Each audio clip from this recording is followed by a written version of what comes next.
Beginning our discussion, let's focus on what's on our dailies. That is on the People Daily. More specifically, we begin with an editorial that is there. Let's not cut political deals on Gen Z blood. People Daily is a publication here at Media Max, and just to read it, that the abduction of veteran editor Mashara Gaido is a frightening reminder that Kenya is fast sliding into the dark days of media repression, driven by a paranoid and small-minded regime.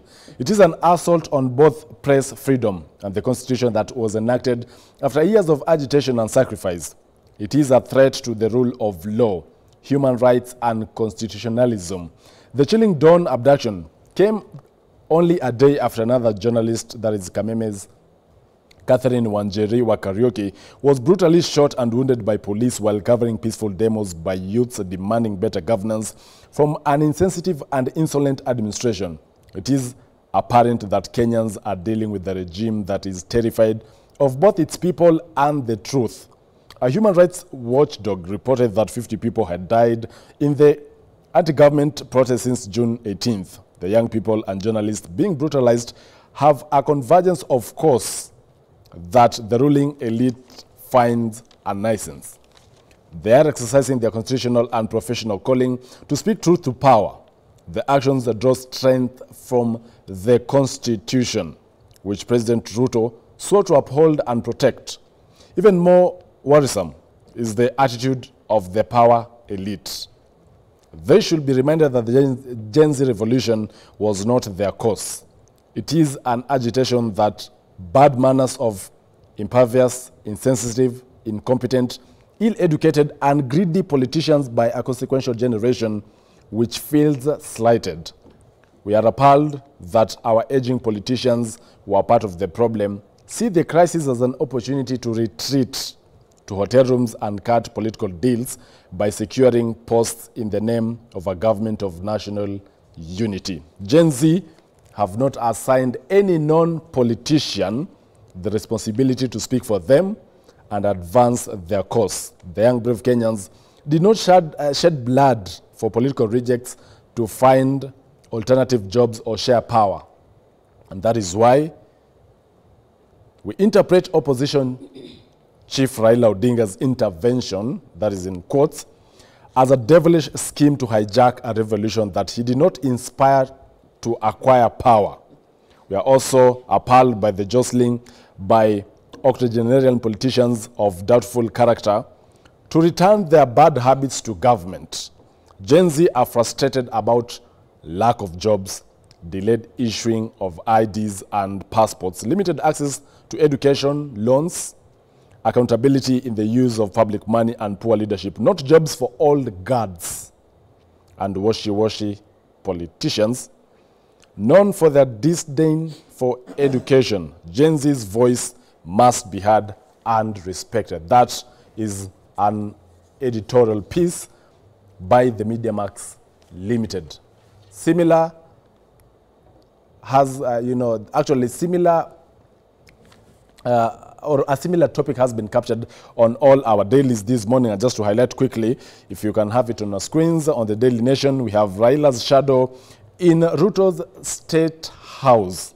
Raila's shadow in Ruto State House. The ODM chief Raila Odinga has emerged as one of the President William Ruto's closest confidants in the wake of the ongoing anti-government protest, and it is not in doubt. The two are said to be meeting regularly with their discussions centered on pacifying the country and the formation of a broad-based government. That is on the Daily Nation. Let's take a look at the Standard newspaper.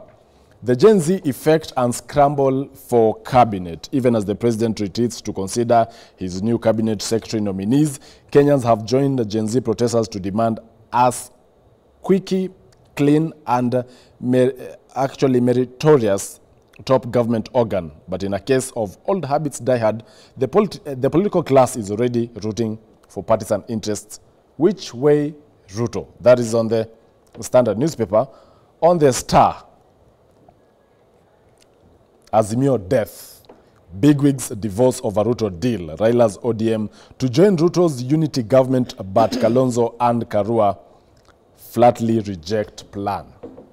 Jennifer Mbogo, a Gen Z social justice enthusiast, what do you make of the recent or the unfolding situation where more specifically Raila Odinga seems to be, adamant that it's his time as ODM to join the government? Now, Joy, you see, I'm a student of politics too. What is happening here is the president is in panic. He was hoping to do 10 years, and now he's looking for ways, because clearly he knows come 2027, he will go home. But now he's falling back into strategies of how he's going to stay longer.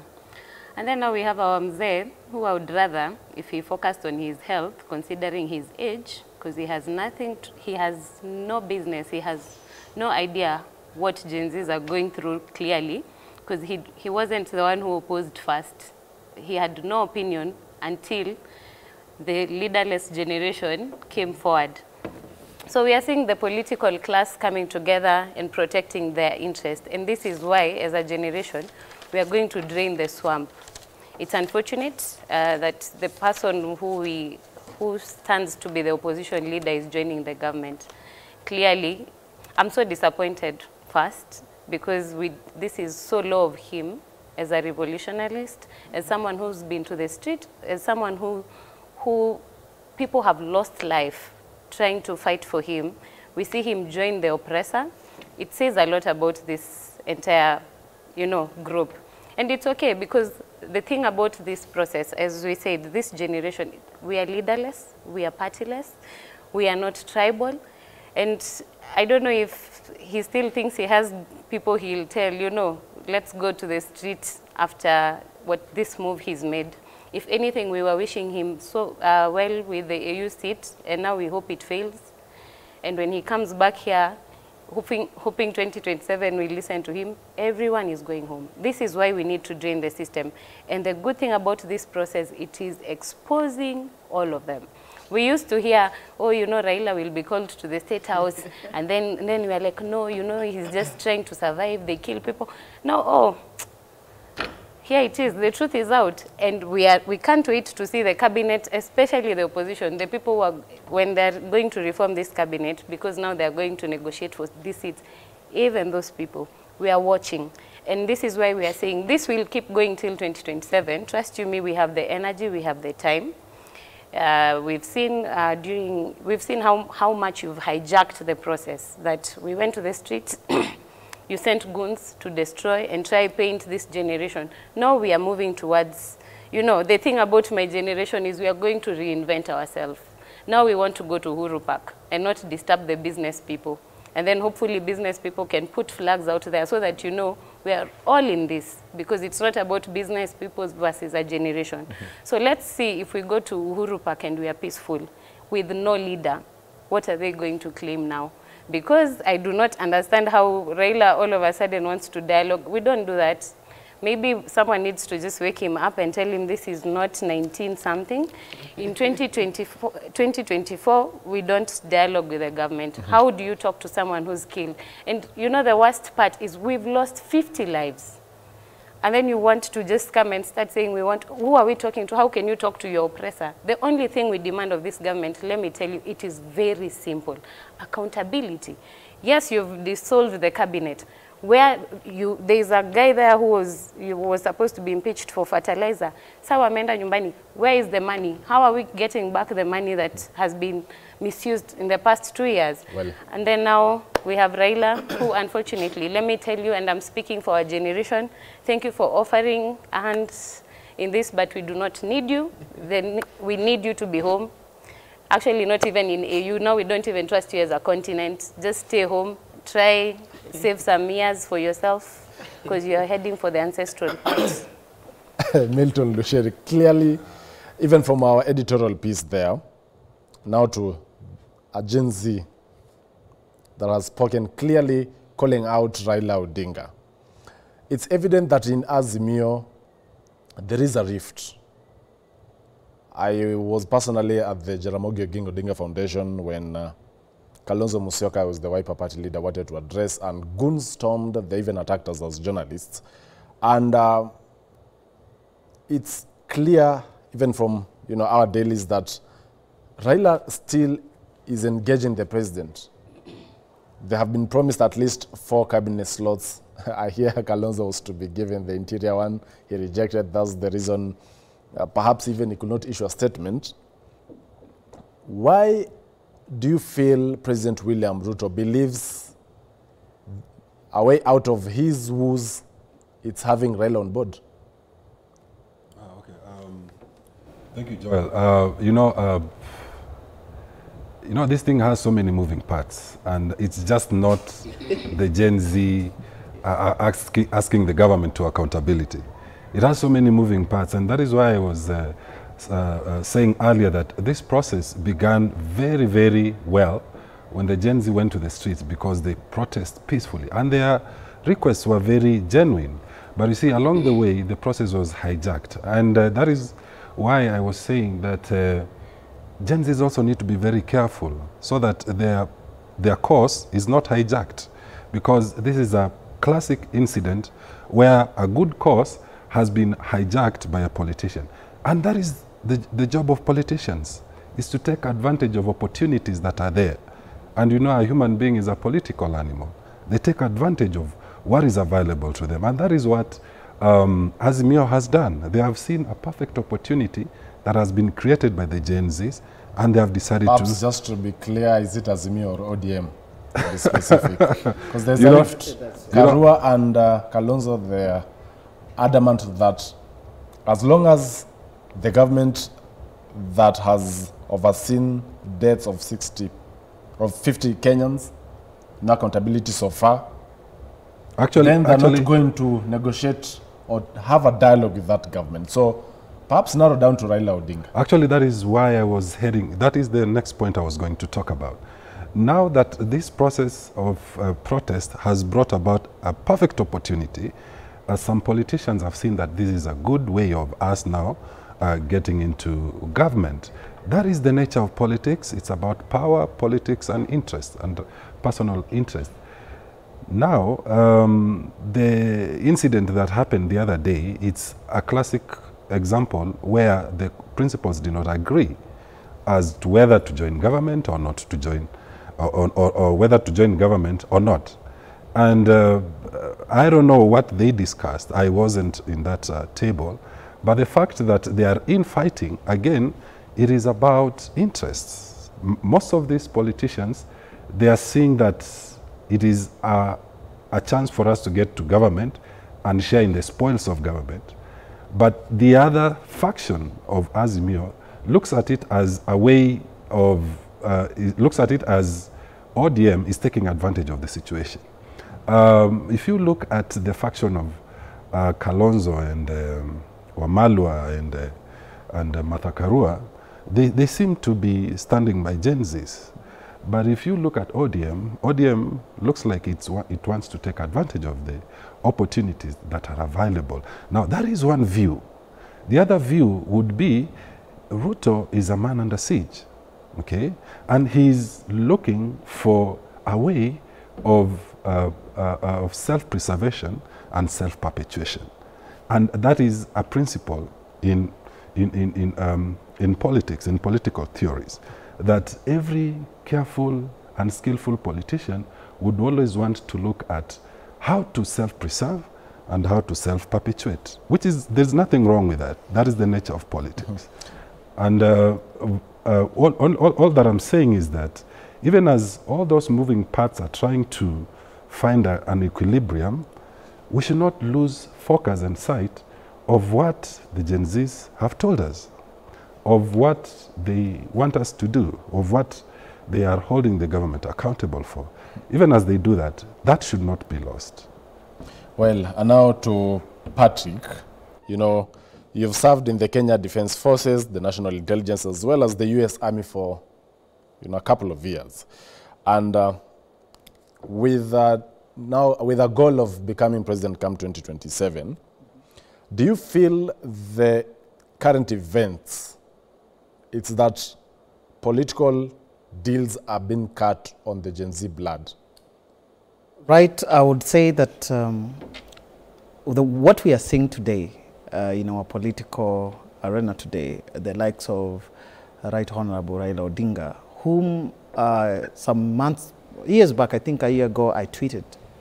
And I said that it is time for young leaders to liberate themselves from political parties and slavery, whereby it is about your political party leader who tells you what to go, even say in the parliament.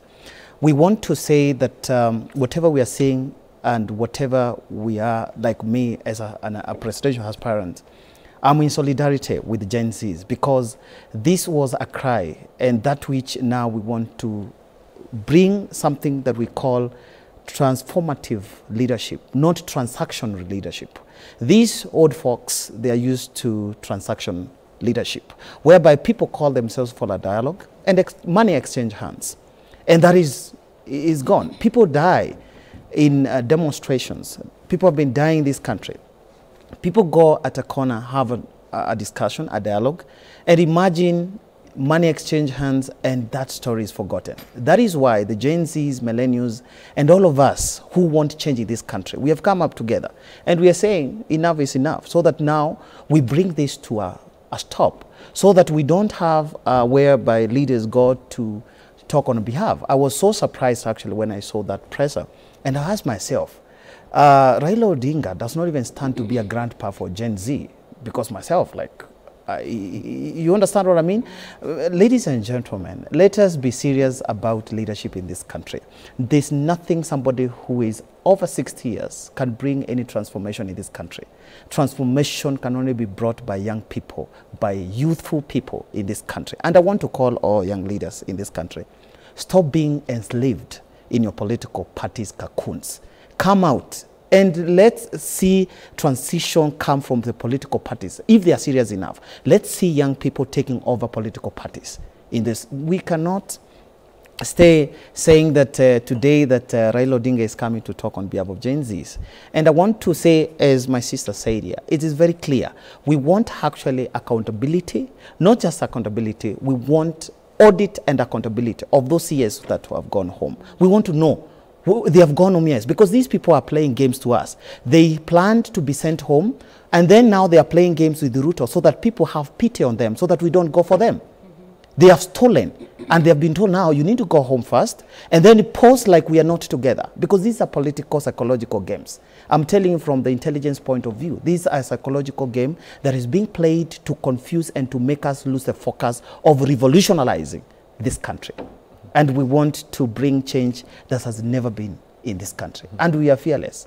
And that is what I would say. And whoever thinks that there will be division, personally, at my personal level, because I started this in May last year, May this year, and I told people that a time has come.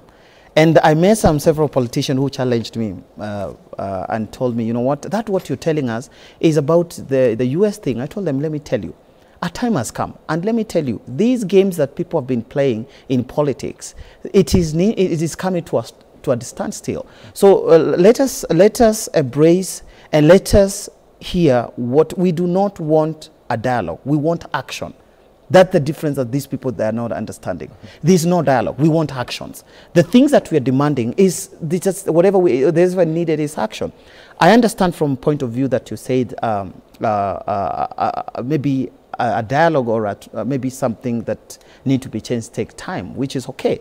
But you see, some of the things like they are trying to play games with us here, bringing in Raila on board, Kalonzo Musyoka, Eugene Wamalwa, and other leaders getting aside. You know, they're trying to use a probabilistic way of trying to see where is the wave, so that now they are able to secure their political agenda. But I'm saying this, 2027, if you are above 55 years by 2027, please, we respect you as our senior, as our fathers. We will require you to go home. We are going to work hard for this country, and we are going to take care of those old people. We are actually going to make sure they don't even pay taxes.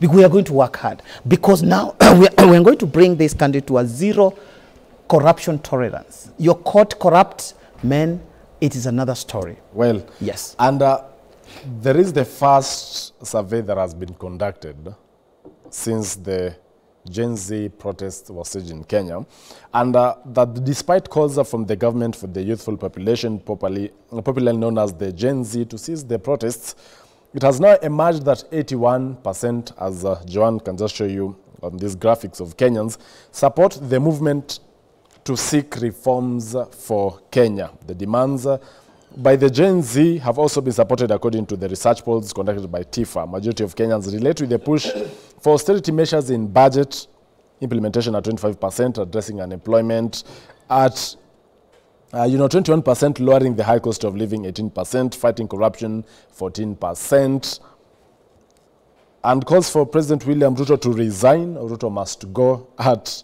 12%. Jennifer, what do you make of the statistics by TIFA? This just shows the unity of the nation, and as much as this revolution is led by Gen Z, this shows that it's not only about Gen Z, but the entire nation as a people. This shows you that our parents, as you could have you've seen clips on social media where parents were praying for their kids while we went. The thing is, the Generation Z, we have the energy to be on the streets. Of course, I can't bring my 50-year-old mom to the streets because I expect the police will be protesting, and I'm the only one who can maintain peace with the police. So that's why we are just at the front line. So the entire nation is behind us. So it's unfortunate that the government thinks this is about just one generation. And I would like to encourage all Kenyans in totality, the same way in those churches we occupied countrywide. And we saw even the older people and everyone just standing together with the purpose for this protest.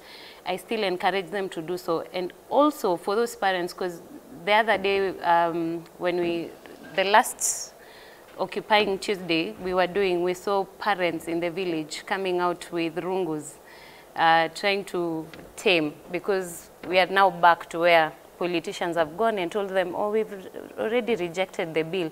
Now what do these kids want? Now I want to tell our parents, you know, we are being serious about taking your IDs during elections, because you cannot be the people who are taking us back to places you brought us. The people who voted for this government since then are you people. And when we are here fighting, we are the ones who are young. We have a whole future ahead of us. You still expect me, who's 20-year-old, by the time you're 70, I need to be in a position to help take care of you. So how is it that I'm fighting for my future and then you come fight me in this street? And now to Milton, what do you make of TIFA's research? 81% of Kenyans, cutting across religion, age, they're behind, or they're supporting, they're backing the Gen Z movement. Actually, the truth of the matter is that the cost of living had gone up. And I agree with the statistics that the cost of living had gone up.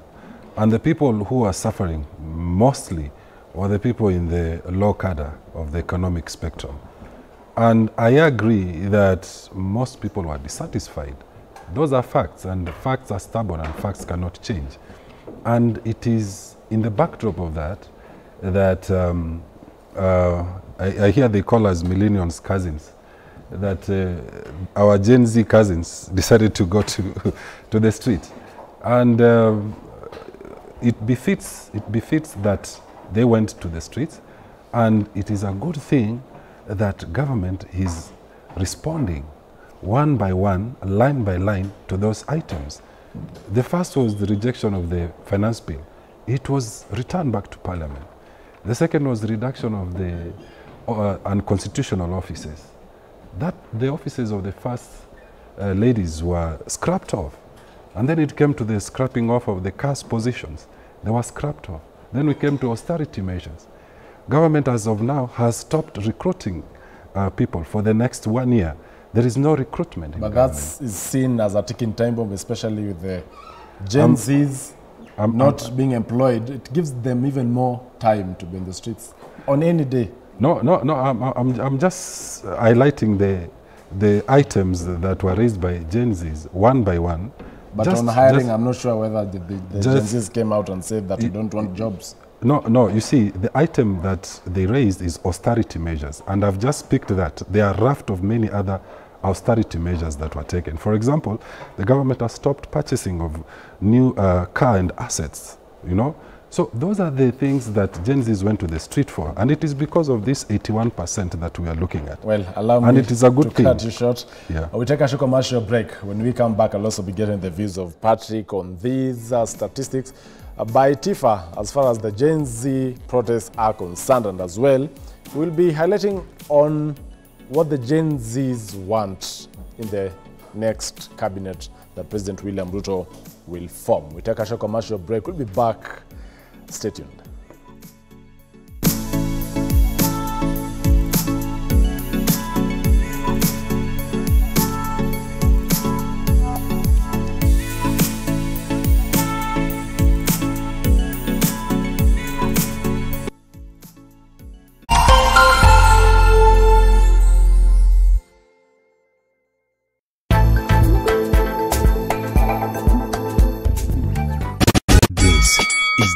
The biggest reggae and rhythm show ever on Kenyan television.